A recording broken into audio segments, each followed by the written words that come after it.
Ok, pessoal, desculpem, minha esposa estava trabalhando naquele momento, então eu tive que dar uma paradinha porque, como vocês sabem, a casa, né, o apartamento não é tão grande assim e tem vazamento, o trabalho dela é muito mais síncrono do que assíncrono.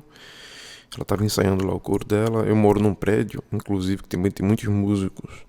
Então, de vez em quando, tem gente estudando piano no andar de baixo, tem gente em outro apartamento cantando, né, fazendo que faz canto lírico. Então, a gente tem sempre esse problema aqui. Para mim é bem difícil achar um horário para gravar continuamente. Então, infelizmente, às vezes tem que parar mesmo. Mas então, continuando, nós estávamos vendo todos esses softwares. E aí a pergunta que eu faço é fazendo uma comparação desses softwares com os diversos instrumentos musicais. Será que eu tenho a obrigação de saber todos eles? Será que eu tenho a obrigação de conhecer todos eles? Bom, claro que não. E aqueles que vocês forem trabalhar mais são aqueles que vocês evidentemente vão precisar se dedicar um pouco mais a conhecer. Só que para que a gente possa organizar um pouquinho as ideias, a gente pode separar esses softwares também pela natureza deles. A gente pode organizar as informações que a gente tem deles e guardar sempre aquelas 3 perguntas iniciais, né? O que é o software, né? O que é que ele faz e o que é que o compõe. Ele é composto de quê? No caso desses daí, né? Então, vamos fazer o seguinte. Vamos organizar as informações. Vamos começar pelo começo. O que é um software, então? Um software, gente, é um conjunto de componentes lógicos de um computador.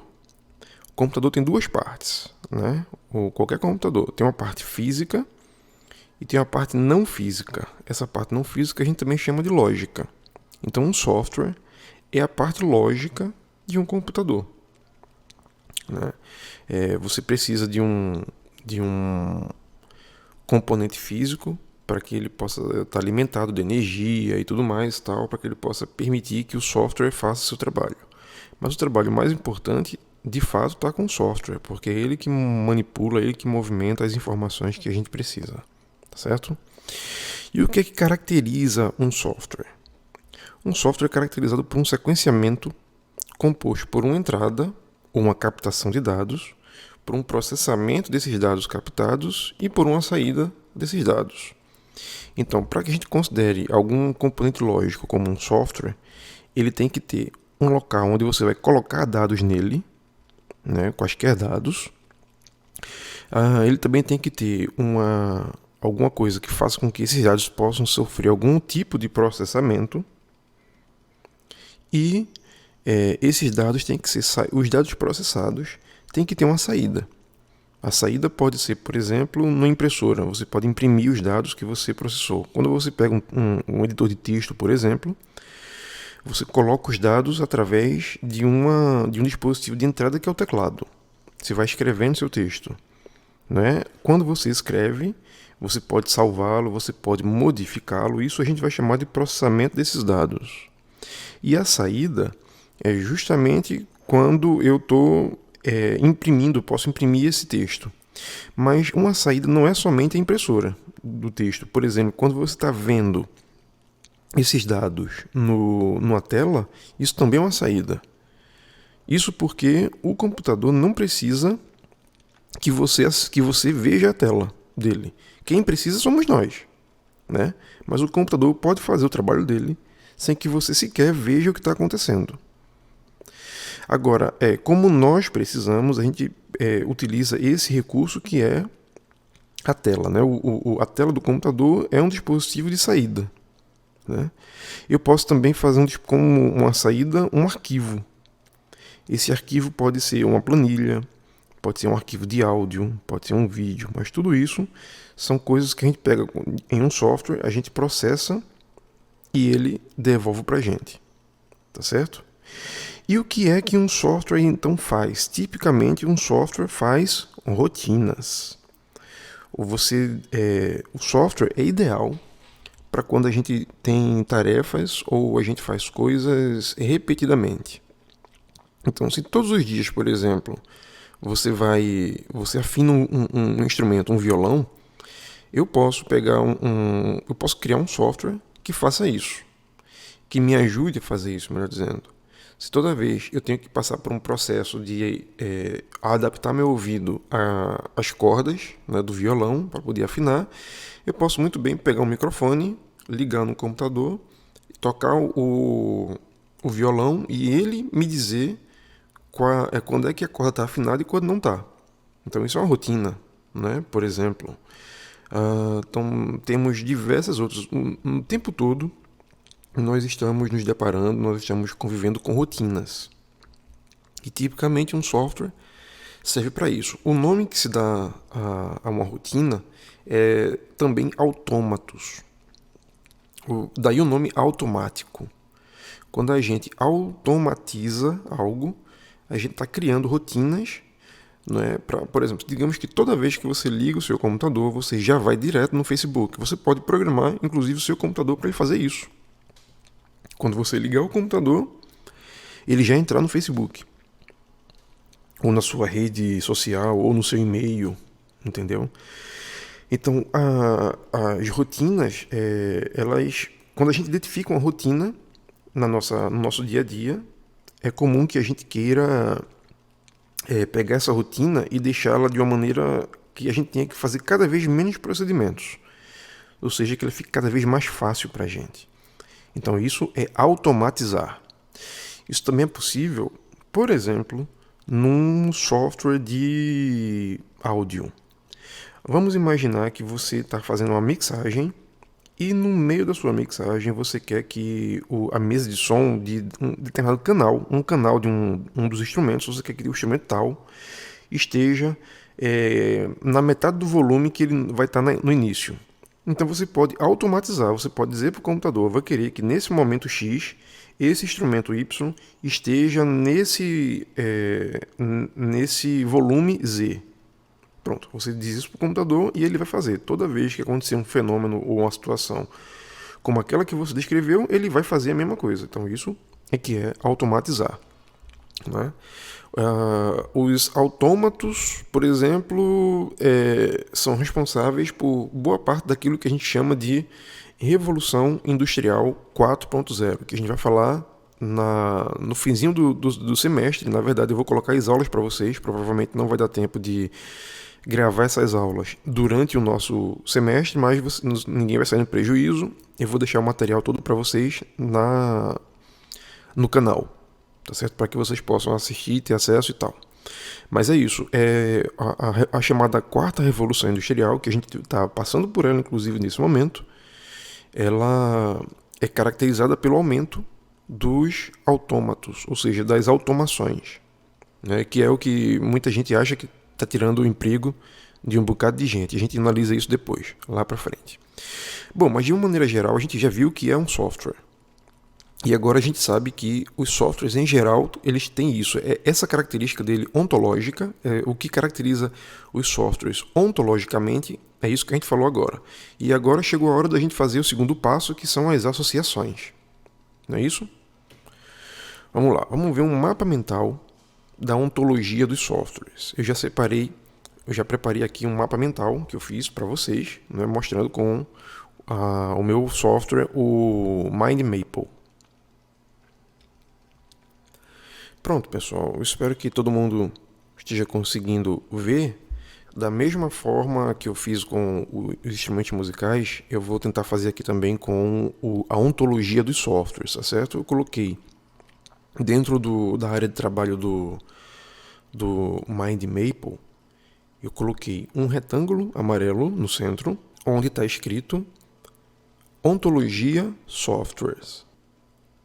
E agora, ligado à Ontologia Softwares, eu coloquei um monte de outras caixinhas, né? Agora na cor laranja, no caso, com texto preto. E essas caixinhas eu coloquei outros tipos de software. É aquilo que a gente está pensando, né, em termos de ontologia. o que é um software. Então, todas essas caixinhas que eu vou ler para vocês, elas possuem aquelas 3 características. Elas possuem características semelhantes, elas compartilham características. E quando acontece de ter uma instância, ela herda características do seu nó de cima. Ou seja, um editor de texto, ele tem as 3 características que ele herdou de softwares em geral. Digamos assim, a categoria de softwares toda, a classe que eu chamei aqui de software, ela tem aquelas características que nós vimos e elas transmitem por herança essas características aos diferentes tipos de software. Então, nas caixinhas que eu coloquei aqui, que eu liguei com um fio, né, a essa caixa central chamada Ontologia Softwares, estão editores de texto, né, editores de planilhas, softwares de música, leitores de tela, navegadores de internet, editores de imagens, sistemas operacionais, motores de busca e IDEs, que são ambientes de desenvolvimento integrados, em inglês. É uma sigla em inglês, que é onde a gente é um software de fazer software. Vamos dar uma olhada neles todos, tá certo? No que tem aqui, alguns deles, esses que tem mais, é porque eu já de antemão escrevi as caixinhas nele, tá certo? Tem caixinhas dentro deles, ou seja, tem novas instâncias dele dentro dele. E aí quando eu abrir, essa nova instância vai herdar as características da caixinha maior, da caixinha que ele está ligado. Então, editores de texto, eu vou aqui somente marcar, olha, a primeira caixinha, ela está aqui com um formato diferente, né? Está com 4 setinhas, isso significa que ela está marcada, e onde tem editores de texto não tem nada aí ainda. Então eu vou clicar, por exemplo, em Insert no meu teclado, e abriu ali uma nova caixinha com o nome Subtópico. Aí eu vou substituir esse nome por um editor de texto. Vocês conhecem algum? Eu vou colocar aqui, por exemplo, o Word, Microsoft Word. MS espaço Word. Dou Enter. 2 vezes e já abriu outro. Por quê? Deixa eu ver um outro editor de texto. Bom, você pode colocar aí qualquer outro software que seja um editor de texto. Eu vou colocar o mais simples aqui de todos, que é o bloco de notas. Bloco de notas. Dei Enter. Só dei Enter uma vez agora para não ter que abrir uma outra caixinha, tá certo? Como eu fiz agora com um bloco de notas e com o Word, agora se eu chegar com o mouse e apontar ele para perto de editores de texto, abre aqui uma bolinha com menos. Estão vendo aí? Essa bolinha com menos, eu clico e guardo dentro de editores de texto aquelas 2 novas caixinhas que eu fiz. E é assim que eu crio esse mais. Então, eu vou clicar de novo no mais e agora está mostrando de novo o MS Word, o bloquinho com o MS Word e o outro bloquinho com o bloco de notas. E quantos mais vocês acharem e quiserem colocar, fiquem à vontade, tá certo? Para fazer isso num editor de texto.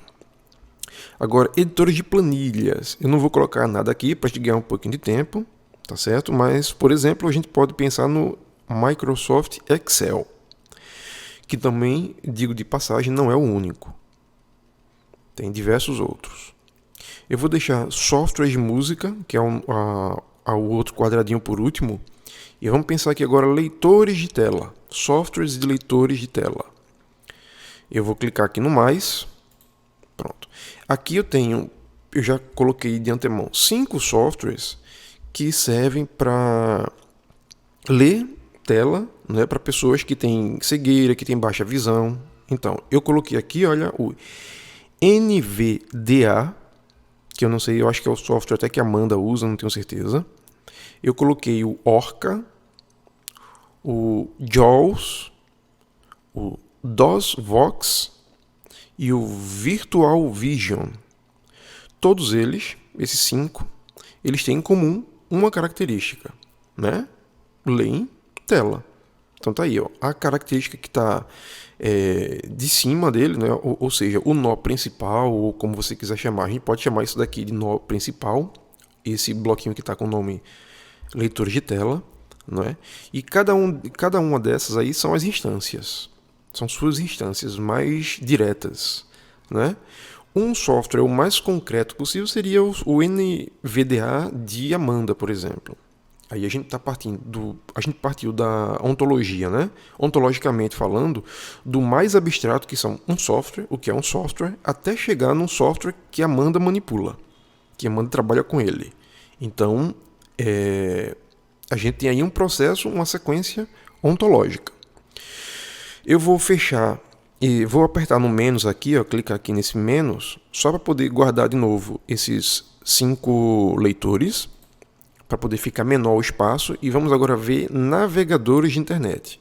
Os softwares navegadores de internet, como vocês já sabem, são aqueles que permitem a nossa interface com a internet. Sem eles, nós não conseguimos acessar a internet em si. A internet tem um protocolo, né? E esse protocolo ele é lido ou é interpretado por esses softwares. E eu coloquei aqui somente 4 de tantos outros que existem, entre tantos outros que existem. Os 4 que eu coloquei foram o Mozilla, o Chrome, ou seja, o Google Chrome, na verdade, né? O Safari e o Opera. Esses 4 navegadores, que em inglês a gente chama de browsers, né? Eles têm em comum essa característica. Eles nos permitem navegar na internet. Vamos agora ver os de baixo. Vou fechar aqui de novo. Também coloquei o menos e coloquei agora no nó que está embaixo, eu coloquei editores de imagens. Mas vamos pensar uma coisa. Já vou clicando no mais enquanto a gente pensa nisso.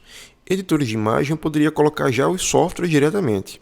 Só que tem uma diferença, né? Tem imagens que são estáticas e tem imagens que são dinâmicas. As imagens que são dinâmicas a gente chama de vídeo. As imagens que são estáticas a gente chama, por exemplo, de fotos. Então, existem editores de vídeo e existem editores de fotos. Um editor de foto dificilmente vai editar um vídeo. Você não conhece, pelo menos até o momento. Pelo menos eu não conheço até o momento. E editores de vídeo, embora às vezes até possa ter algum recurso para editar alguma foto, mas não é o métier dele, não é o para que ele foi escrito, não é para que ele foi desenvolvido. Então a gente separa em 2 outras caixinhas, né, 2 outros nós. E aí, editores de imagem agora tem editores de vídeo e editores de foto. Então vou clicar aqui no mais que eu coloquei em editores de vídeo. E aí a gente tem, por exemplo, alguns softwares como Media Composer, DaVinci Resolve, Adobe Premiere Pro e Filmmaker. Esses softwares, pessoal, bom, o Adobe ele é pago, o Media Composer também é pago, ele é do mesmo fabricante do Pro Tools, inclusive o Media Composer. O DaVinci Resolve é um software muito bom para editar vídeos e ele é completamente grátis. Então eu recomendo, se você quiser, tem diversos outros, tá certo? Mas eu só coloquei 4 aí, e desses 4, o que eu recomendo para vocês, por ser grátis e ser de excelente qualidade, é o DaVinci Resolve. Tá certo? Então fica aí a dica para vocês, mas sabendo que esse número aí de softwares, ele não digamos assim, não é o absoluto, não é o... existem diversos, ficaram muitos softwares de fora, porque isso era somente para demonstrar para vocês um pouco sobre ontologias, mas não é o meu objetivo aqui esgotar todos os softwares de todos os tipos que a gente tem. Aliás, até porque muitos tipos de software também ficaram de fora daí. Mas enfim, voltando. Tanto o Media Composer como o DaVinci Resolve, como o Adobe Premiere Pro e como o Filmmaker, eles têm uma coisa em comum. Eles são editores de vídeo, que por sua vez, eles também têm uma coisa em comum. São editores de imagens, né? Então eu posso dizer que o DaVinci Resolve é um editor de imagem. Eu posso dizer também que o DaVinci Resolve é um software. Então veja que a gente pode caminhar num galho do mais abstrato ao mais concreto. Quanto mais vai afunilando, mais concreto vai ficando. Ou seja, nesse caso daqui, a última instância que a gente tem é essa que eu coloquei para vocês, onde tem o DaVinci Resolve. Então, o DaVinci Resolve é a última instância, mas ela não é a última possível. Ainda é possível uma instância ainda menor, né? Eu posso pegar um computador que alguém tenha daqui de vocês, o DaVinci Resolve, o meu computador, por exemplo. Então, eu posso acrescentar ali, e aí eu vou ter uma instância, ainda que vai ser difícil conseguir uma instância mais concreta do que essa. Mas, voltando então para o raciocínio ontológico, o DaVinci Resolve ele tem características de um editor de vídeo, que também tem características de um editor de imagens, e ele também tem características de um software. A gente importa informações para ele, a gente processa essas informações, ou seja, a gente edita o vídeo, melhora a cor, corrige a cor, tudo mais, e a gente expõe isso, né? A gente exporta como um vídeo, né, já pronto, tudo prontinho, tudo bonitinho. E esse exportar, a gente vai falar em outro vídeo, eu vou mostrar para vocês como é que a gente faz com formatos de entrada e de saída de vídeos. E a gente disponibiliza esse vídeo, né? Então, ele tem todas essas características que a gente falou de um software. Tá vendo aí? Bom, vamos pensar agora no irmão desse galho, que é o outro aqui, chamado de editores de fotos. Pronto, eu coloquei aqui somente o Adobe Photoshop. Poderia colocar também aí o Adobe Illustrator, que também cuida de fotos.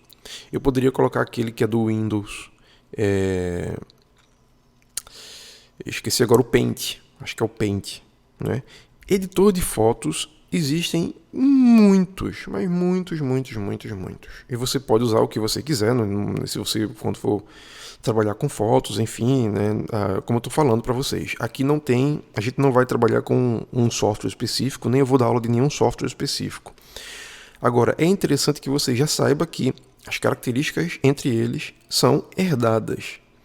Então, existe uma herança. E é isso que é o mais importante para você entender sobre softwares. Essa herança é justamente quando a gente tem um grupo de softwares que tem coisas iguais. E algumas coisas diferentes por conta, afinal de contas, do fabricante ou da especificidade do usuário. Enfim, às vezes pode ser uma encomenda, né? Vamos seguir, então, voltando para o tronco principal, que é o da ontologia dos softwares. Aí agora eu vou percorrer o próximo galho, o próximo quadradinho, que é o de sistemas operacionais. E o que é um sistema operacional? É justamente um sistema onde eu posso escrever os softwares e eles vão conseguir conversar com o computador. Uma máquina chamada computador, gente, ela tem outro nome, tá certo? Máquina de Turing, em homenagem ao Alan Turing, que foi foi quem inventou, na verdade, esse computador moderno que a gente tem, que fazia simplesmente contagem de zeros e uns, os números 0 e os números 1. Então o computador, a princípio, ele só consegue ler 0 e 1.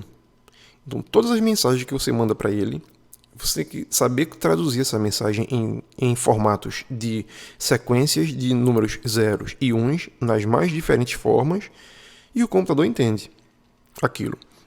Para que o computador entenda isso, esse tradutor a gente chama de sistema operacional. Então, o sistema operacional é onde a gente coloca os nossos softwares, porque, por exemplo, eu sei fazer software. Eu, Rodrigo Luna, eu posso construir um software, sei programar. Programar é uma coisa muito fácil e até divertida. É muito parecido em diversos aspectos com estudar um instrumento musical. Só que eu não vou falar nisso agora, eu quero somente dizer o seguinte, eu não sei fazer com que eu não sei falar com o computador em zeros e uns. Eu escrevo um programa, coloco num sistema operacional e o sistema operacional faz isso para mim. Então, os sistemas operacionais eles servem para fazer com que, para intermediar a comunicação entre os seus softwares e o seu computador. Então, vamos aqui abrir os sistemas operacionais para a gente ver que tem aqui pelo menos 3 tipos: o Windows, Mac, né, o OS X e o Linux. O Windows é o que a maioria das pessoas usa no mundo, né? O Mac OS X é aquele que os usuários de MacBook, do Macintosh, né, usam. E o Linux é o único desses que é de graça, ele não é pago, né? E também tem se tornado cada vez mais popular. O problema do Linux é que, como ele é de código aberto, ou seja, o que significa isso? Significa que o código do Linux, o código de programação, né, do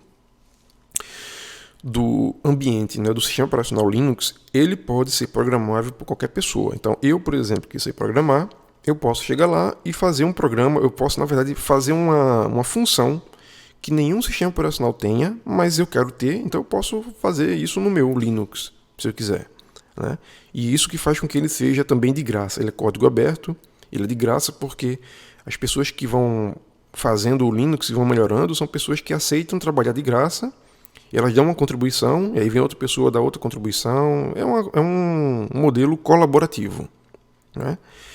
E aí o que acontece é que muitos softwares, ou seja, os melhores softwares que a gente tem no mercado, sobretudo para música, não estão disponíveis para Linux, infelizmente. Então isso faz com que ele seja um pouco menos utilizado, tá?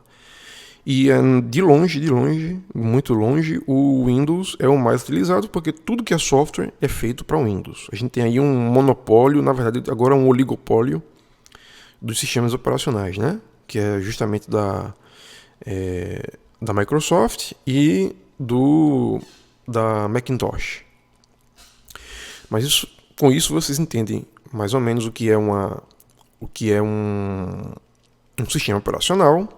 Eu vou fechar aqui só para poder não ficar muito cheio também, tá certo? Vou colocar o menos nos outros para vocês poderem ver melhor o que vem depois. Eu vou agora clicar voltando para a ontologia de software. Qual é o outro tipo de software que a gente vai ver? Motores de busca. O que é um motor de busca? O motor de busca é como o Google. A gente coloca uma palavra lá e aquele softwarezinho vai procurar o que você vai procurar para você aquilo que você está em busca, né?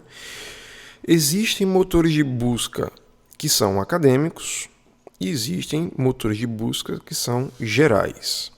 Eu vou primeiro fechar aqui o que está nos acadêmicos e vou começar a ler para vocês os gerais. Qual é um motor de busca geral? O Google, por exemplo, é um excelente exemplo de motor de busca geral, porque é o que a gente mais usa. Acredito que 90 e tantos % das buscas são feitas através do Google.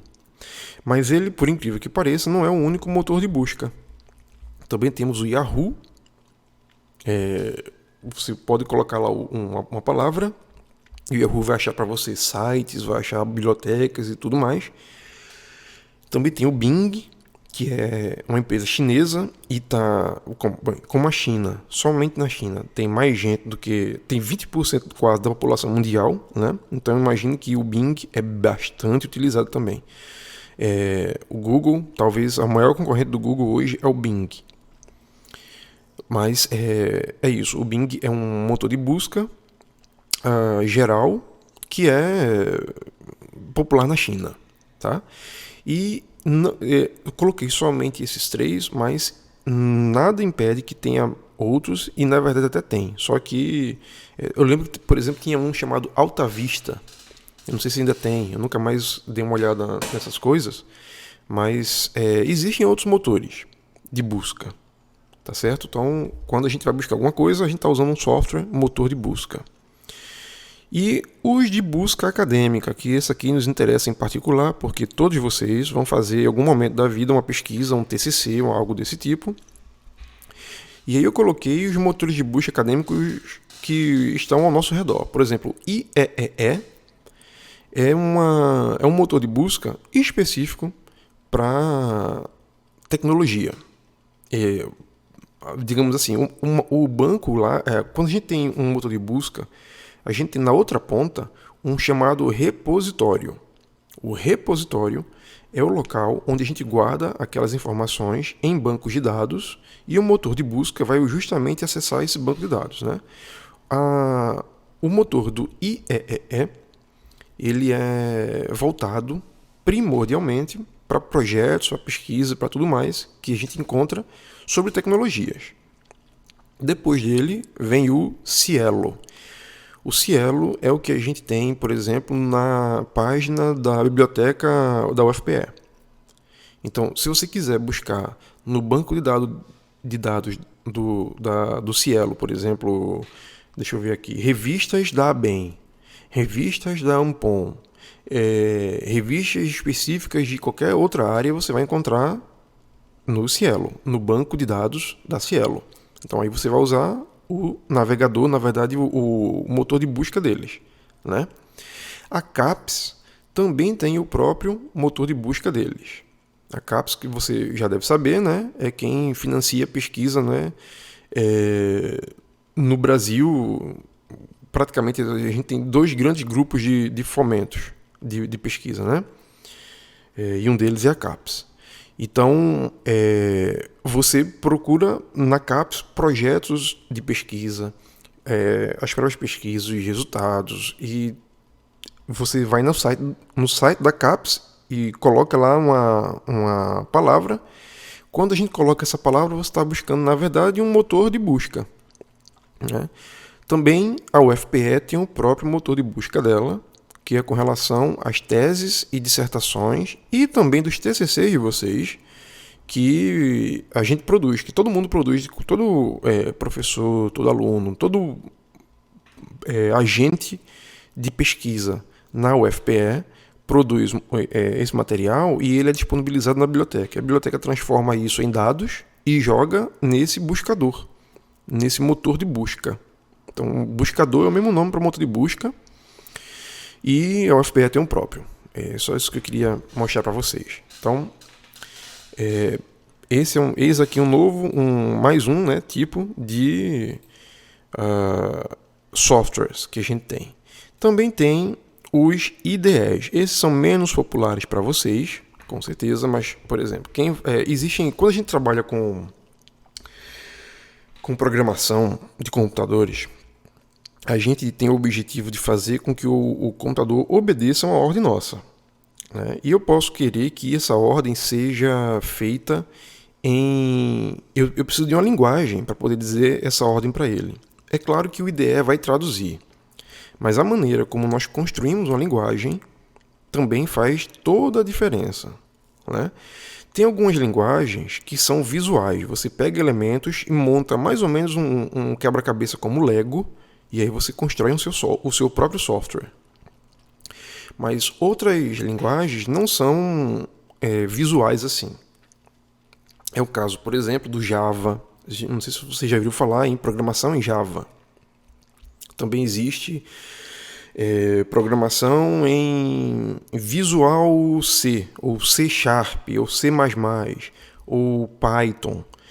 Todas essas linguagens, elas também existem. A gente poderia até fazer aqui uma ontologia das linguagens de programação, porque em cada uma delas a gente quer dizer quando a gente quer dizer alguma coisa diferente, ou melhor, quando a gente quer dizer a mesma coisa, dar um determinado comando para o computador, a gente pode fazer isso de maneiras diferentes, né? Mais ou menos também como acontece com o nosso idioma e o idioma inglês, né? A gente, quando fala em inglês, a gente não usa as palavras na tradução direta do português, né? Por exemplo, quando eu quero dizer assim, eu não tenho a menor ideia, em inglês, eu digo have no idea. I have no idea.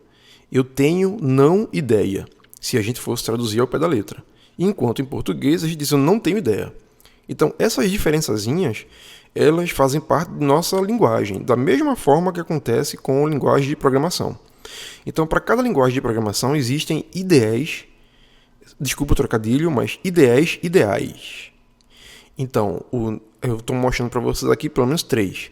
NetBeans, o Eclipse e o Visual Studio Code.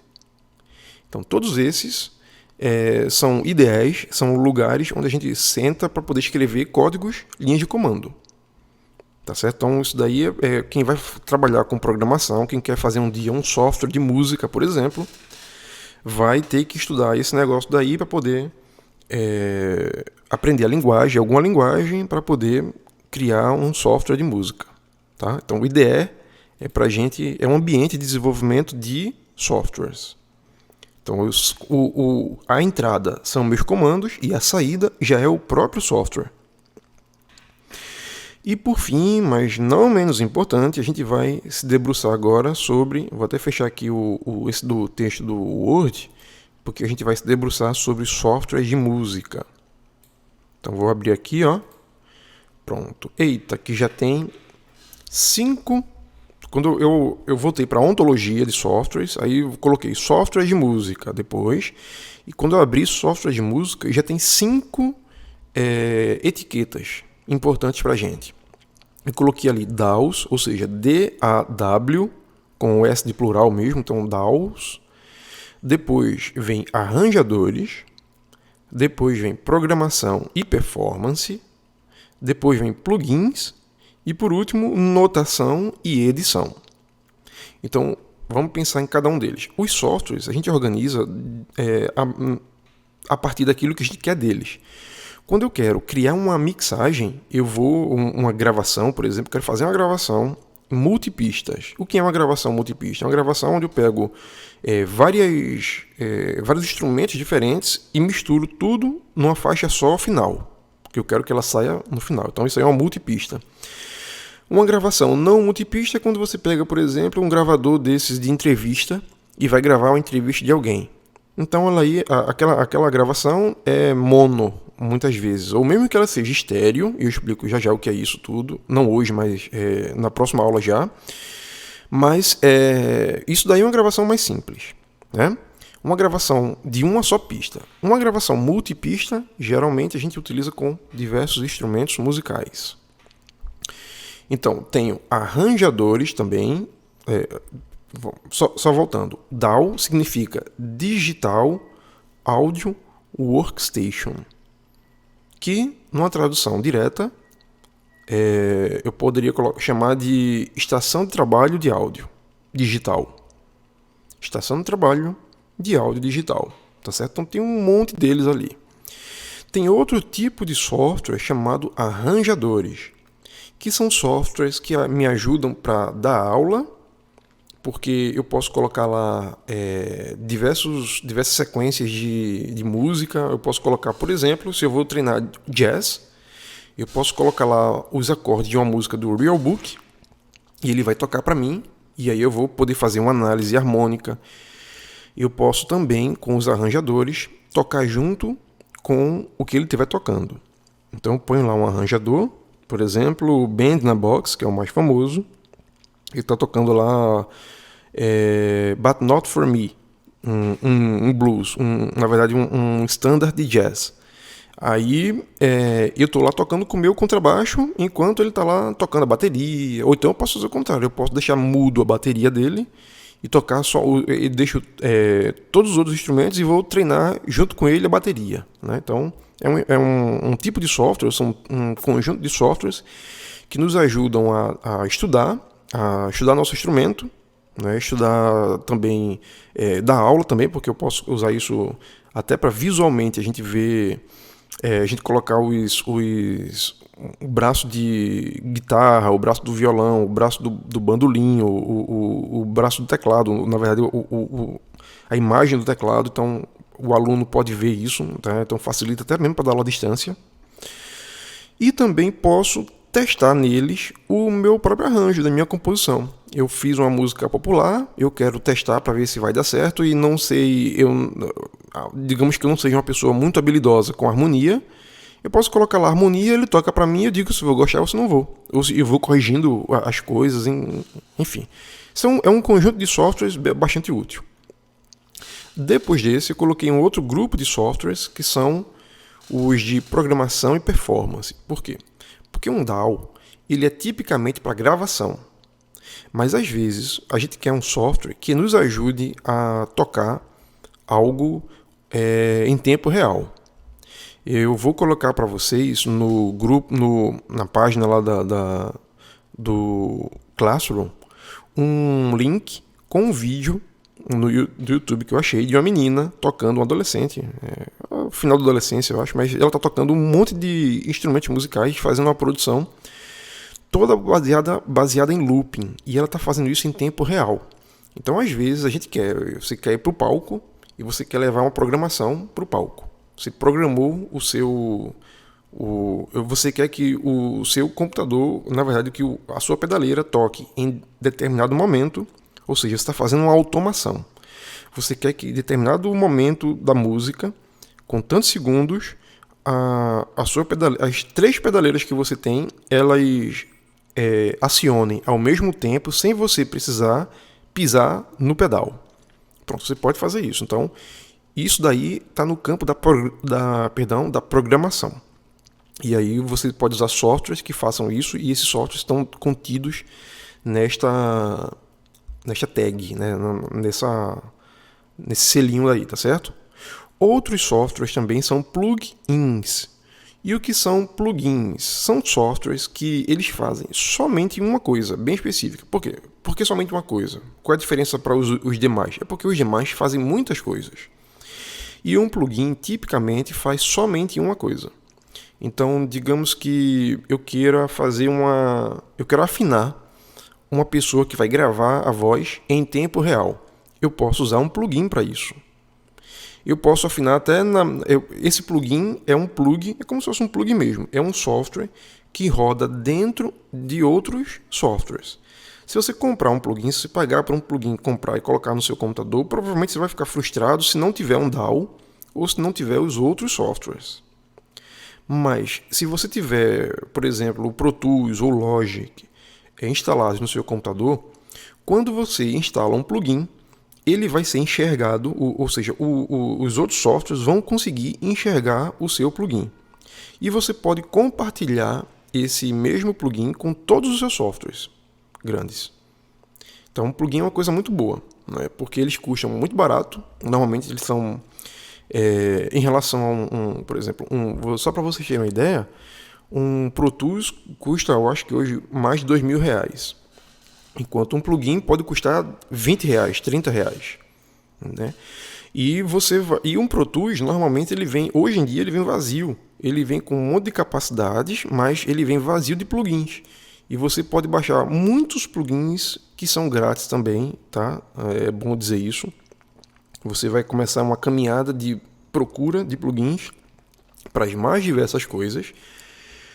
E existem hoje muitos plugins que são de graça. Então, vale a pena aí a pesquisa de vocês. E, por fim, eu coloquei aqui softwares de notação e edição musical.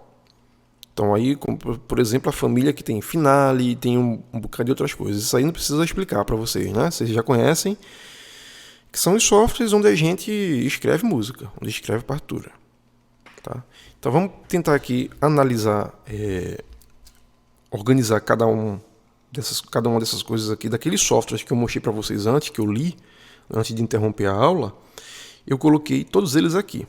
Agrupei aqueles softwares nessas categorias. Vamos começar de baixo para cima agora, né? Vamos começar pelo último, que foi notação e edição musical. Eu vou clicar aqui no mais e olha só, a gente tem o Finale, a gente tem aqui o Encore, o Sibelius, o Noteflight, o MuseScore, o Rose Garden, o Dorico, o Lilliput, o Notion, Guitar Pro e Tux Guitar.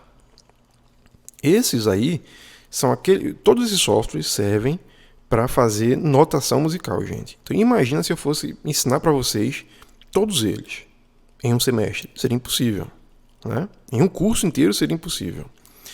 E por que é importante saber que todos eles fazem a mesma coisa? Porque, por exemplo, digamos que você queira trabalhar com o Notion, ou melhor, com o Tux Guitar. Esse último aí, o TUX Guitar.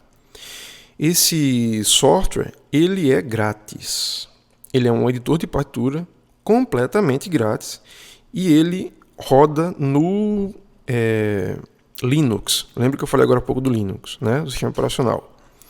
Pois bem, eu posso muito bem trabalhar com o Tux lá e mesmo sem saber de nada quanto ao Tux, eu posso começar a trabalhar com ele com os mesmos comandos que eu faço com o Finale e provavelmente vai dar certo. Então é por isso que é importante a gente saber trabalhar bem com uma ferramenta, porque se você domina uma ferramenta, provavelmente você vai dominar as outras, que são semelhantes. Tá certo? Quem trabalha bem com o Finale, com a questão de tempo, está adaptado ao Sibelius e vice-versa, ou ao Encore. E aí, por que eu coloquei o Note Flight, que é o quarto, com esse risquinho aí? É porque o Note Flight ele tem uma diferença para os outros. O Note Flight ele roda não no seu computador dentro dele, mas na nuvem. Ele roda, na verdade, como um navegador. Você simplesmente acessa o site do Note Flight e em qualquer lugar onde você estiver, você vai, faz o seu trabalho, salva e você salva na nuvem. Ou seja, quando a gente fala nuvem, não é na nuvem real não, tá certo, gente? Eu tenho que dizer isso porque, como eu falei para vocês, essa disciplina é o beabá realmente da tecnologia e muita gente fica achando que de fato é na nuvem, mas não é na nuvem. É que a gente chama o emaranhado de redes que a gente tem na internet de uma nuvem. Eles lembram o formato desses emaranhados. Se você vê de longe, eles lembram pontos de nuvens. Então, por isso que a gente fala da nuvem. A nuvem, quando alguém está falando assim, processamento na nuvem, a gente está querendo dizer processamento na internet. Tá bom? Então, o Noteflight, você pode até colocar aí no www.noteflight.com. Eu acho que é esse o endereço. E você vai ver que você agora acaba de conhecer um editor de partituras que é completamente, não sei se é completamente grátis.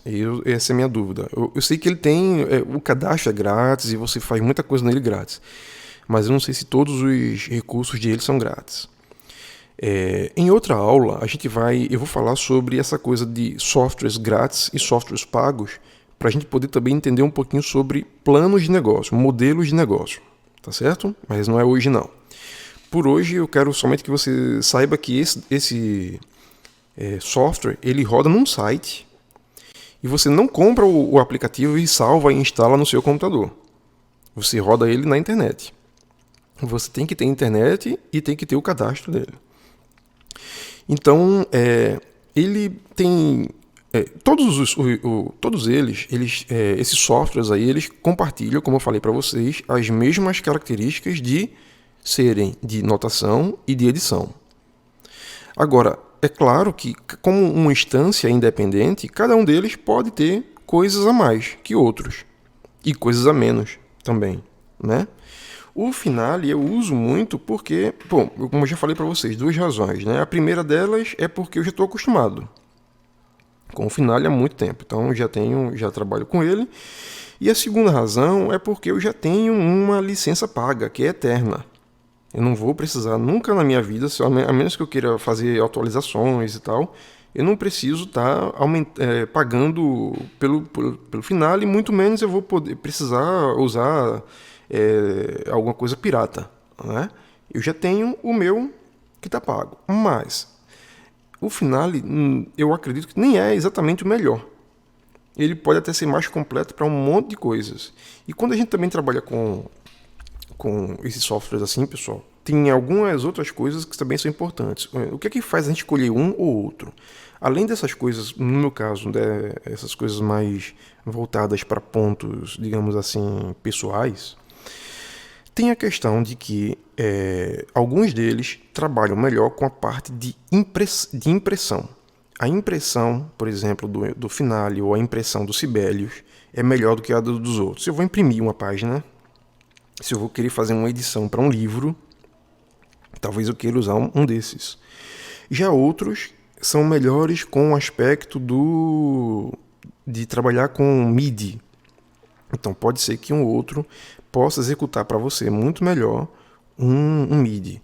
Aí pode ter um outro desses que nem é tão bom com MIDI, nem é tão bom com a impressão, mas ele é muito bom para você personalizar as suas... Ele facilita a sua vida para você personalizar as suas notações musicais. O que é que eu quero dizer com isso?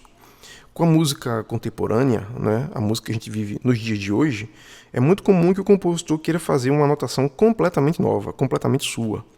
A gente está se livrando cada vez mais da ditadura da partitura.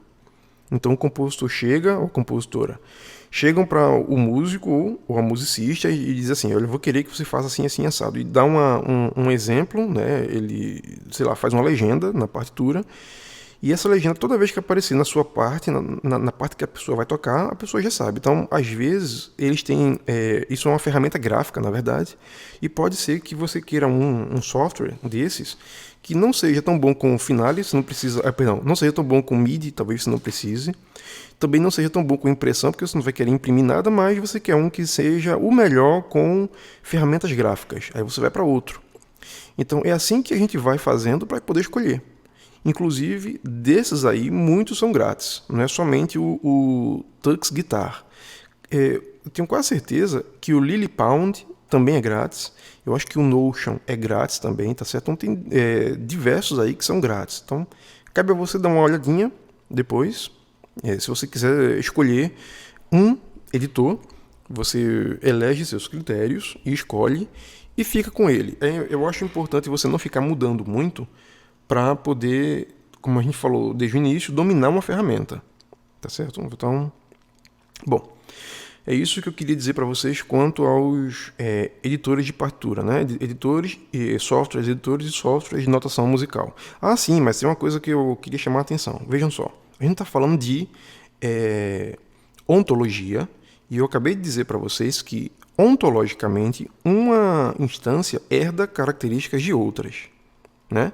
Notem que esse que está em destaque, que é o Noteflight, como eu falei, ou seja, esse software que roda na internet, ele herda uma característica não destes outros tipos de software, mas ele herda uma característica de motores de busca e de navegadores de internet, não é? Porque ele roda somente na internet. Então, o que a pessoa compra, na verdade, ou se a pessoa for comprar, não é o software, a pessoa compra só o serviço. É muito como está acontecendo hoje com o Adobe, os softwares da Adobe. Hoje em dia, ninguém mais compra um Adobe Premiere, nem compra sei lá, um Adobe After Effects. Hoje as pessoas compram uma ferramenta, na verdade, um direito de usar esses softwares.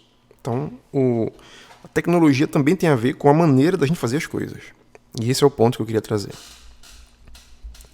E eu vou fechar então aqui agora para a gente poder ver os outros softwares. Vamos pensar agora nos plugins. Pronto, coloquei aqui plugins. Eita, plugins também não são somente os softwares que a gente vai já falando. Eles têm também subcategorias. Então, quando eu falar em plugins, eu vou me perguntar sempre, que tipo de plugin? Porque lembra que a gente falou agora há pouco, que eu falei agora há pouco, que o plugin ele trabalha bem especificamente, ele atua especificamente em ele não faz muitas coisas, diferente dos softwares grandes. Ele faz uma coisa só. Então, essas categorias que eu coloquei aqui não são categorias também que esgotam as possibilidades ou os tipos de plugins, tá certo? Coloquei aqueles que vocês vão usar mais, na minha percepção. Então, são eles: plugins afinadores, plugins sintetizadores, plugins emuladores, plugins que são instrumentos virtuais e plugins que fazem qualquer uma dessas coisas, mas são stand-alone. E eu vou explicar cada um deles Agora, os afinadores, eu coloquei aqui, vou clicar então. Pronto. Eu coloquei 2 exemplos do mercado, tá certo? São os principais do mercado hoje em dia. É o Revoice ou Revoice Pro, e o Auto-Tune, que é da Antares, da empresa Antares. Então, só para fazer uma rápida revisão, o Revoice Pro, ele é um afinador, ele é um plugin, ele é um software de música e ele, ao mesmo tempo, é um software. Notem que eu faço todo o caminho reverso e dá tudo certinho. Se eu for querer colocar o Revoice Pro em outro tipo de software, como sistema operacional, não vou conseguir. Ontologicamente falando, isso seria inconsistente. Agora, a consistência dele é com essa linha que eu acabei de descrever, então, portanto, ele herda essas características, quais sejam.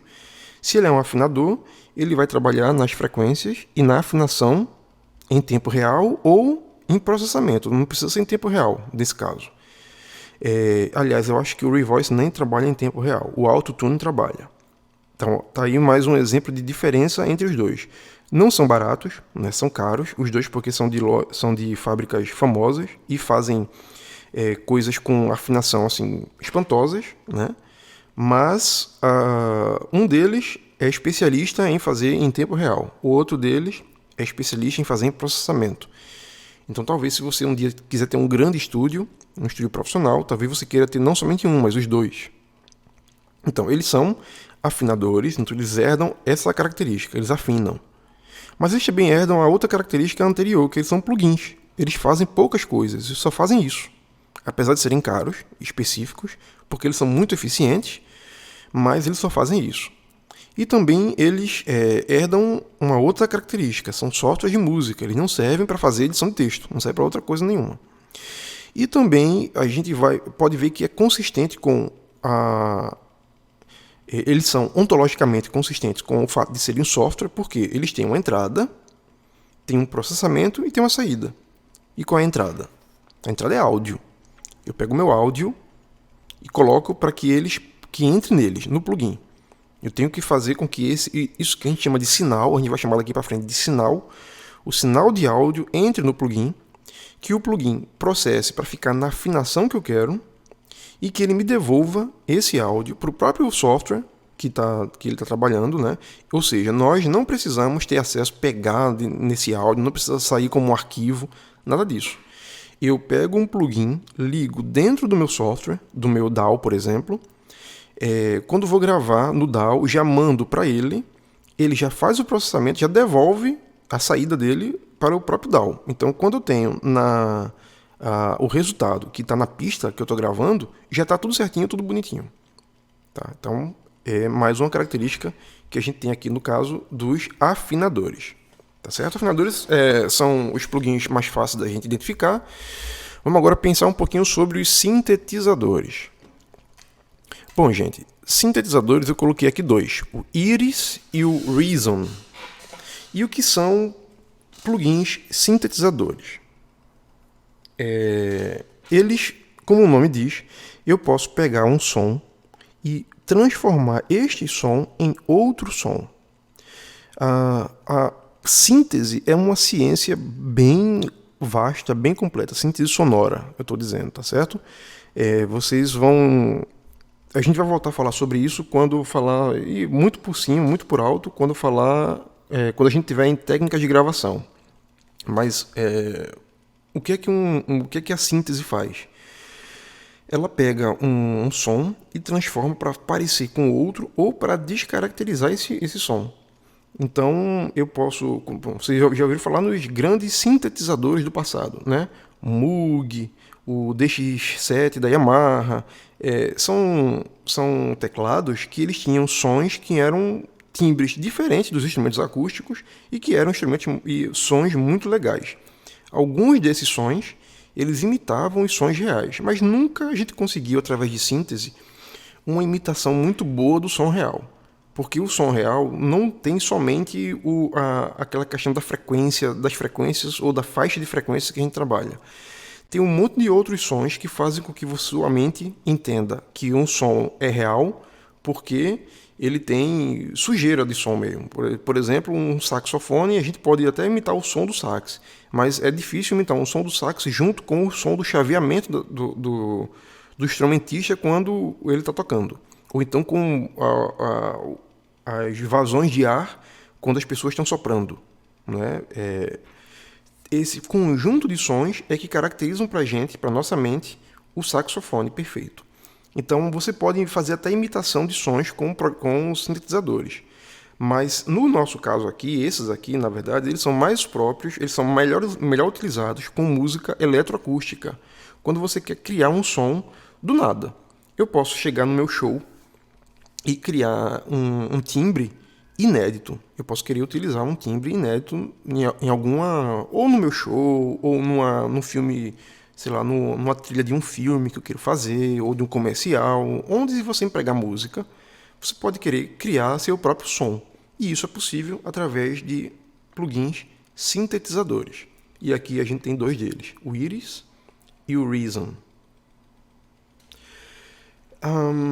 Bom, passando agora para o próximo grupo de plugins, a gente tem os emuladores.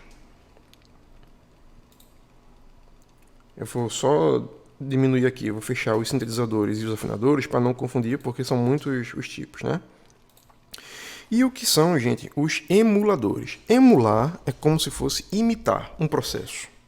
No áudio, no processamento de áudio sem ser digital, a gente utiliza processadores físicos como amplificadores, como compressores, né? Amplificadores de ganho variado, ou VGAs. A gente utiliza processadores de efeito. Né? Então, tudo isso a gente pode emular em plugins. De modo que hoje, um home studio praticamente não tem aqueles grandes...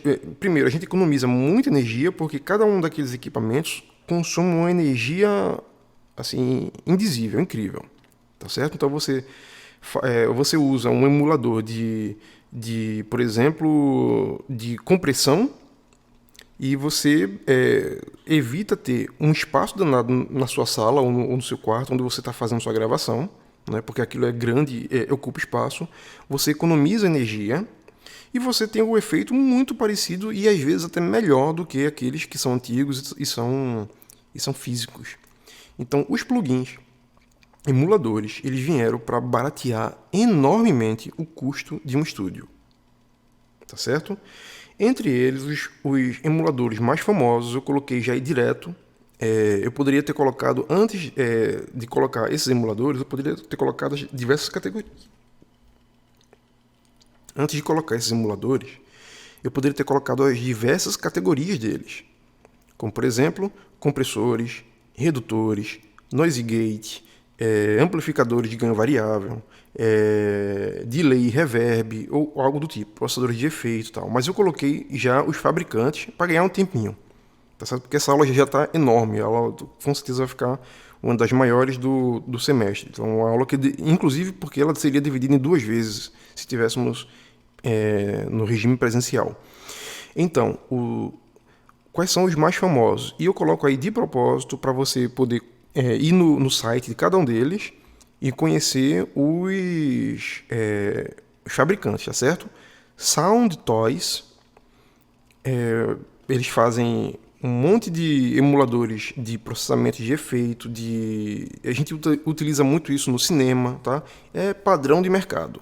Os caras são muito bons. Não é tão barato também, mas é muito bom. A Waves é uma empresa que produz somente plugins. E eles têm diversos plugins para tudo. Então você dá uma olhada lá depois e vê quais são os plugins. E você pode comprar esses plugins aos poucos, porque esses sim são bem mais baratos. Então você vai comprando e vai fazendo a sua coleção de plugins. Você só compra plugin uma vez. Você nunca mais perde. Tá lá se o seu computador se estragar por alguma razão, tal, você tem o seu código lá na Waves, você pode fazer o download quando você quiser, sempre que você precisar.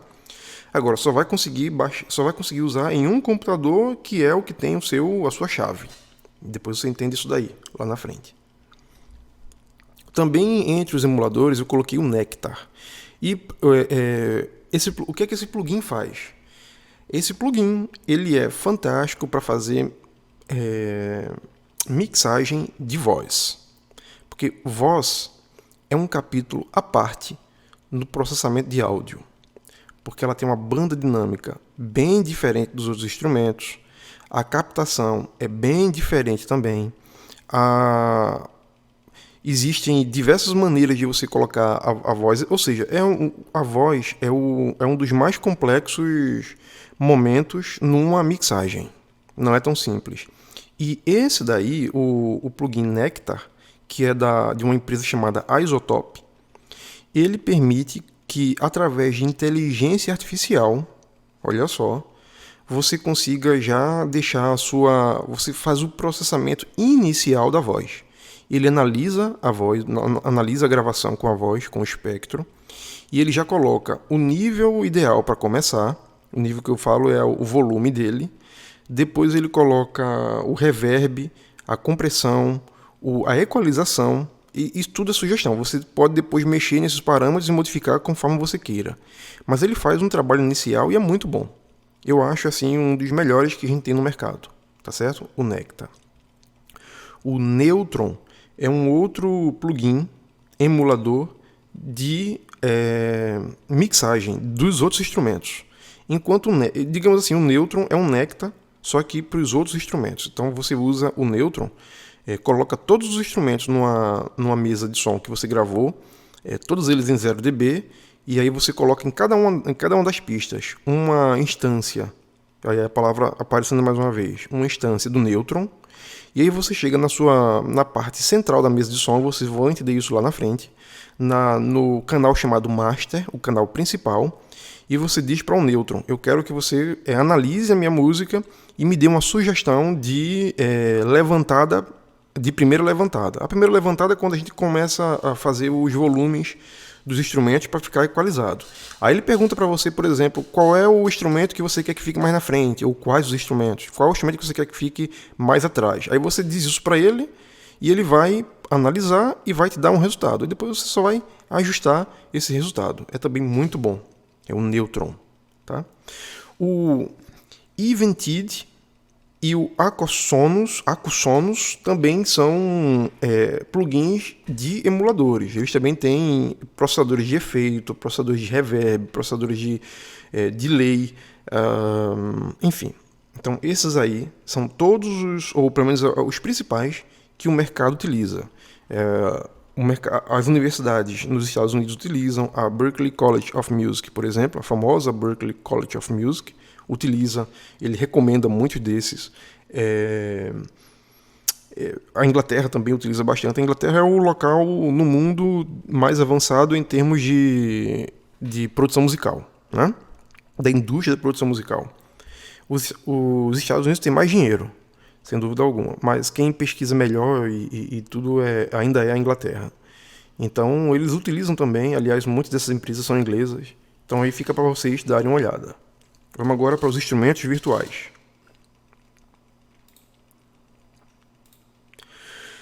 Bom, eu coloquei aqui no caso dos instrumentos virtuais algumas empresas, tá certo? Uma delas é a Garrington, que é aquele que vem com o Finale.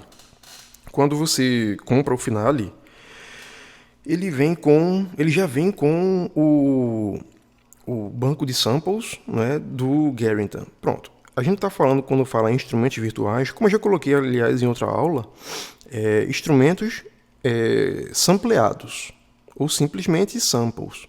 Por que isso? Porque, como eu falei agora há pouco, os sintetizadores eles são excelentes para produzir sons inéditos, sons completamente novos. Mas eles não eram tão bons para reproduzir ou para produzir sons semelhantes aos sons reais. Eles não têm um alto grau de realismo. Então, uma solução que os pesquisadores encontraram foi a utilização de samples, que são pedacinhos pequenininhos de um áudio. Então, qual foi a solução que eles encontraram? Gravar cada minúcia de um instrumento musical dividir essas gravações, esses pedacinhos, em áudios e colocar esses áudios num banco. E aí você acessa esse banco de áudios com um aplicativo, no caso com um software ou com um plugin, né? Então os instrumentos virtuais, os mais famosos são esses que estão aí, ó. Garrington, esse que vem com Finale, como eu já falei. Slate é do Steve Slate e é famosíssimo porque os sons que você ouve de bateria, os sons que você ouve das melhores percussões nas gravações de rock são desse cara. Por incrível que pareça, os sons que a gente ouve quando a gente ouve uma gravação excelente, uma gravação de excelência de rock, não é som da bateria real, não é som direto. O carinha até gravou tocando, ele tocou sim, os movimentos são dele, mas ele substituiu, no estúdio, eles substituíram todos os sons da bateria pelos sons sampleados, porque são sons mais limpos, com menos interferência, com os harmônicos sob controle. Tudo isso vocês vão entender quando fizerem técnica de gravação. Então, Steven Slate é o melhor sample que tem, o melhor grupo de samples que serve para bateria, e só para bateria. Ele não é tão caro, mas também não é tão barato. Eu acho muito caro, considerando que você vai pagar $100 por um negócio que só serve para substituir bateria. Então, a menos que você tenha uma boa saída de bateria, assim, que você grave muita bateria, não vale tanto a pena, né? Depois dele tem aí o Native Instruments, ou Native Instruments, né? São talvez o melhor de todos os construtores de samples para orquestra. Quando a gente fala em samples, como você já deve ter percebido, a gente tem muito que levar em consideração para que aquele sample foi pensado, né? Um sample que é muito genérico geralmente não é tão bom. Os melhores samples são aqueles que são feitos especificamente para uma coisa. Então você paga um banco caríssimo que custa não sei quantos dólares e o tamanho dele é de não sei quantos gigabytes, 60 gigabytes só para violino. Então aí você tem tudo que é articulação que o violino faz, tudo que é som, em todas as notas, em todas as posições. Aí você pode dizer que tem um sample bem completo, né? Então, quem melhor produz samples nessa perspectiva, na minha visão, e na do mercado também, é justamente essa empresa chamada Native Instruments. E vocês também têm obrigação de dar uma sacada nela, tá? Também tem o Arturia, que é uma outra empresa, que também tem sons muito bons para orquestras e para bandas. Para banda pop, o Arturia tem diversas soluções muito interessantes, tá certo? E por último, coloquei aí o Sample Magic, que é grátis. Tem muitos outros que são grátis, tá certo, gente? Alguém tem me perguntado, eu acho que foi... Quem foi, meu Deus, de vocês? Eu não lembro agora quem foi de vocês. Foi aquela menina da sanfona, que esqueci o nome dela agora, desculpa, menina da sanfona. Ela tinha perguntado se os samples servem para o finale. Servem sim, servem para qualquer um deles, desde que você saiba mexer com o MIDI, que é a nossa próxima etapa, né? A gente vai saber fazer o setup do MIDI dos samples junto com o MIDI, né? Então, se você comprar, mesmo que sem ser o MIDI que vem com o banco de samples de MIDI que vem com o finale, os outros também servem para rodar no finale. E eu vou mostrar isso ainda hoje, ainda durante essa aula. Na verdade, o que eu vou mostrar é como os diversos samples eles trabalham em acordo com um monte de softwares. Então, se você tem, por exemplo, 3 softwares grandes, você tem o Pro Tools, você tem o Wavelab e você tem o Finale, você não precisa comprar os samples para cada um deles. Não, você só precisa comprar uma vez. Você compra uma vez e os 3 vão conseguir usar, tá?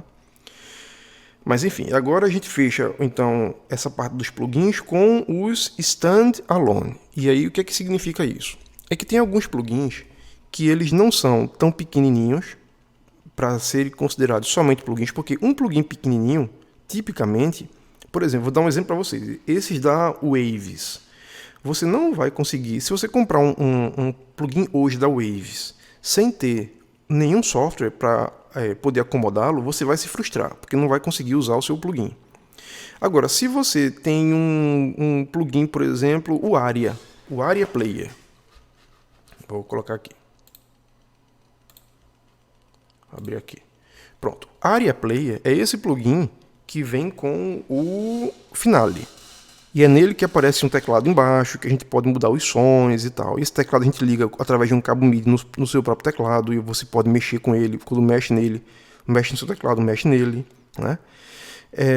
O Aria Player, ele é um stand-alone.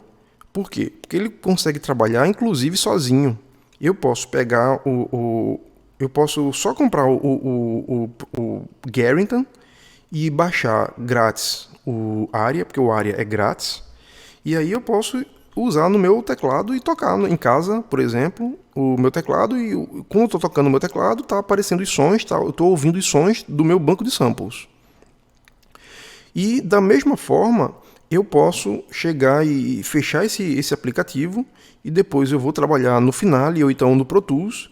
E quando eu abro no Pro Tools, ele está lá também como um plugin. E eu posso chamar, a ação de usar um plugin chama-se chamar, tá certo? Eu posso chamar a função dele. Eu posso trazer para trabalhar com ele, tá? E eu vou mostrar isso para vocês também daqui a pouquinho. Então, standalone é esse tipo de aplicativo, de plugin, que ele não é tão grande quanto um software grande, ou seja, ele faz coisas realmente resumidas, mas também não é tão pequeno assim que só consiga trabalhar se tiver um software. Ele pode trabalhar sem ser abrigado por ninguém. Ele pode trabalhar sozinho. Um stand-alone, né? O alone é justamente aí que se encaixa. Então, estou trazendo para vocês o exemplo do Aria Player, que é esse que trabalha com Garrington. Eu trouxe para vocês também o Ozone. O Ozone é um plugin de masterização. Eu posso usar ele, por exemplo, no Pro Tools. Eu posso usar ele no Wavelab. Agora, caso eu esteja com pressa e não queira abrir o Wavelab, que demora. Esses softwares que são maiores, assim, eles demoram um bocado para abrir, porque eles têm que ter um monte de protocolos que eles têm que passar quando estão iniciando, tem que abrir um monte de permissões, tem que recarregar todos os plugins, e aí pode ser que eu queira fazer uma masterização rapidinha, me mandar um áudio pelo WhatsApp, por exemplo, aqui eu quero masterizar para ele ficar num tamanho legal e para devolver esse áudio em MP3. Posso querer fazer isso.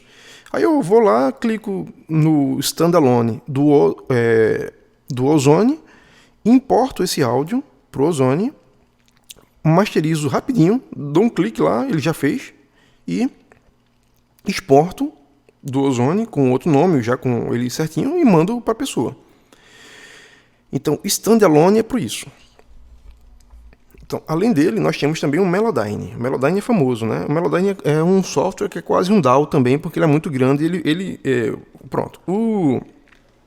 Como de vez em quando aparece nessa coisa de ontologia, aparece um elemento que a gente não sabe muito bem onde encaixar, porque ele combina com diversos outros, eu acho que aqui é o caso do Melodyne. O Melodyne ele roda dentro do Pro Tools, por exemplo, eu posso chamar o Melodyne para poder trabalhar nele. O Melodyne é ideal, gente, para fazer afinação de alturas e também para cronometrar, ou melhor, para sincronizar. Se o camarada tocou e teve um ataque epiléptico na hora e a bateria saiu toda fora do lugar, no Melodyne você consegue um milagre de fazer com que o cara tenha tocado direitinho. Pode até ser que o cara tenha morrido, infelizmente, na epilepsia, mas a gravação dele não vai demonstrar isso. Porque vai ficar cada peça no seu lugar e vai ficar perfeito. Então o Melodyne serve para isso. E o RX7 que eu coloquei aí é um outro grupo também de aplicativos, de plugins, que rodam dentro do Pro Tools ou dentro de outro DAW grande, mas também rodam sozinhos e eles servem para corrigir áudio, corrigir defeitos de áudio. Um áudio que tem ruído, como pop, como clique, como hiss, como hum. Existem diversos tipos de ruído. Um ruído, a gente quando pensa em ruído, muitas vezes as pessoas que são leigas acham que só existe um tipo de ruído. Não, existem diversos tipos e para cada um deles existe um tratamento diferente para poder ser perfeito, para poder corrigir o áudio. e o RX7 é um plugin que faz isso. Tá bom? Então, seguindo, eu vou fechar aqui porque senão essa aula vai ficar de 1 semana de duração. Vamos agora pensar, vou tentar ser mais rápido, programação e performance. Para fazer programação e para fazer performance, gente, os softwares mais os plugins, né? Não, aqui já saímos de plugins, perdão. Os softwares mesmo, são softwares grandes que a gente tem que instalar e tudo mais. Tá? Os mais comuns são o Max, PureDate, a gente diz, mas é Puridata, né? O Chuck, o Digital Perform, o Kima, o C-Sound, o Bitwig Studio e o PureDyn.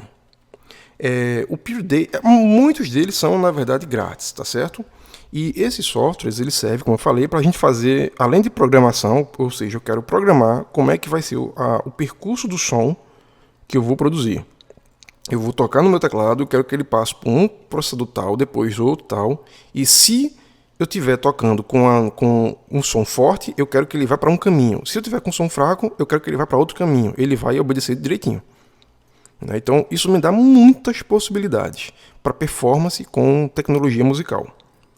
Então, se sua vibe, se sua área vai ser em performance, utilizando tecnologia musical, você tem a obrigação de conhecer esses caras aí.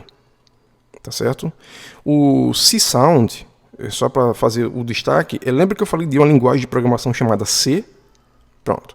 Quando a gente tem uma linguagem de programação, normalmente tem uma família dela, porque varia algumas coisas e tal. É mais ou menos como um tronco de linguagens latinas. A gente tem o latim, e dele deriva o italiano, o português, o espanhol, o francês. No caso da programação, a linguagem C, ela deu origem a diversas outras linguagens, que são C++, C Sharp, e aí, no caso, para músicos, C Sound. Né? Para músicos e para quem trabalha com engenharia de som. Né? Então, está aí somente explicando. Mas alguns desses softwares são mais difíceis, porque você realmente tem que saber, tem que dominar a linguagem. Outros são mais visuais. Você só precisa entender o que cada uma das coisas faz. Aquele velho método que eu já falei para vocês. O que é o objeto, o que é o objeto. Então você vai identificar, por exemplo, no PureDate, que um quadradinho que você achou lá é um equalizador. Então você sabe que vai ter que... É um equalizador, é isso que ele é. O que é que ele tem? Ele tem portas lógicas para você equalizar quando você apertar mais forte ou mais fraco nas cordas da sua guitarra ou no seu piano, por exemplo, no seu teclado. Então, se eu apertar forte, eu vou filtrar. Se eu apertar fraco, significa para ele que eu não quero filtrar. Eu posso dizer isso para ele. Então, é isso que ele tem. E o que é que ele faz? Ele filtra. Um equalizador tipicamente filtra. E aí eu vou dizer para ele como é que eu vou programar para ele saber qual é a frequência que eu vou querer filtrar. Então, tudo isso daí a gente vê depois em técnica de gravação, porque processamento de áudio é matéria para aquele momento, não é para aqui agora. Então, vou fechar esse daqui. Vamos agora ver, então, aqueles que são os arranjadores, que eu acabei já explicando, então só vou citar o Band in a Box. Inclusive, o Band in a Box, eu vou querer que vocês possam fazer o download dele, tá certo? Já pode fazer, inclusive. O que acontece? O Band in a Box, ele é pago, ele não é grátis. Só que ele dá direito a 1 mês grátis, com todas as funções, para que você aprenda a mexer. E a gente vai começar a mexer com falta somente 1 mês para terminar esse semestre. Eu quero justamente que vocês baixem para que vocês possam aprender a mexer com ele. Daqui para o final do semestre a gente está mexendo, inclusive pode ser até que você utilize no seu projeto, se você quer utilizar alguma coisa dele. Tá? Então, Band in a Box, iReal Pro. O iReal é mais ou menos um Band in a Box, só que roda no celular. Também tem para PC, mas é muito mais caro. Tem o Improvisor, que é grátis. Agora eu nunca mexi nele, tá certo? E tem o Aria Maestosa, que também é grátis, só que é para o Linux. Não, eu acho que é o contrário. Eu acho que é o Improvisor que é para Linux. O Aria Maestosa eu acho que é para o Windows. Agora eu estou em dúvida, mas eu vou ficar com essa dúvida mesmo, não vai dar tempo da gente tirar a dúvida agora não. E por fim, os DAWs, que são Digital Audio Workstations, como eu já falei. Aí nos DAWs eu coloquei o seguinte, ó. Eu coloquei o Cakewalk Sonar e o Rose Garden com uma... Eles estão em destaque, né? Tem o Cakewalk. Primeiro, vamos lá, para poder descrever direitinho, para poder Amanda e quem mais precisar compreender o que a gente está falando. Eu abri a tag, ou seja, a caixinha do que tinha DAW, né? E agora apareceram 4 outras novas. Um deles está escrito Cakewalk, outro está escrito Mix, outro está escrito Master e outro está escrito Rose Garden, o Rose Garden, né? Rosa Jardim, digamos assim. E o Cakewalk está marcado como um risco, tá com um risco laranja, e dentro desse risco laranja, entre ele e o nome, está vermelho. E no Rose Garden está ao contrário. Está vermelho do lado de fora e dentro está laranja, né?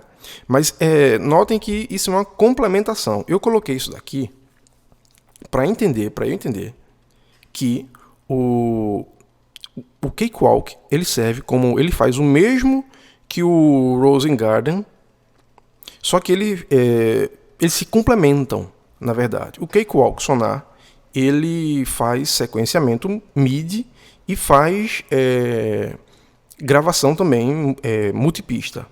O Rose Garden também. Só que o Rose Garden é mais utilizado para fazer MIDI e o Cakewalk hoje é mais utilizado para fazer gravação. Mas os dois têm as mesmas capacidades. Então eu coloquei, no meu caso, com as cores trocadas para eu poder fazer no meu mapa mental, para eu poder me ligar que os dois são complementares. Tá? E o Rose Garden é grátis. Então também tem isso. É mais uma vantagem. Mas além desses DAWs, o Cakewalk hoje eu acho que é muito difícil de encontrar. Acho que somente nas cópias que você baixa da internet e tipo pirata, porque ele não é mais fabricado, tá certo?